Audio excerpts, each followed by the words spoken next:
apenas 30 gramos que ya han servido para confirmar que los restos exhumados en 2003 en Sevilla eran los del almirante, pero desde entonces poco más se pudo averiguar. No es lo mismo analizar una muestra, aun cuando fuese antigua, si esta muestra ha estado bien preservada.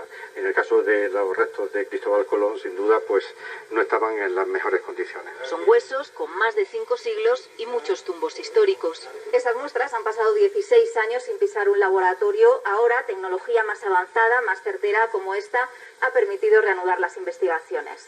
Como no teníamos un ADN completo, pues no podíamos llegar a otro tipo de conclusiones sobre, por ejemplo, el origen geográfico de esa persona o cualquier otra información que sí que podría verse hoy en día si hay suerte y se consigue obtener ADN con calidad y cantidad suficiente.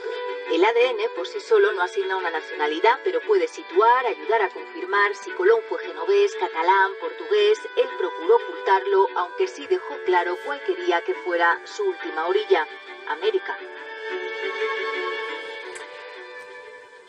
Violencia, alpama machina mikanchi, wairashina muyumunchi, huyashpa, hampish patar punchi, hatumuskita tar punchi, hatari shunchi, richari shunchi, amakungangi, kambaya mikangi, mana pipas kangichu, kambaya mikangi, yaringi, huyarish papuri, tukuya, yuyari shumi, shungukunata, paskashumi, shinayata, umakunata, alichi shumi, tukuya nyahatarimui, mishuyu yaktar machishpa katishun, mishuyu yaktar machishpa katishun.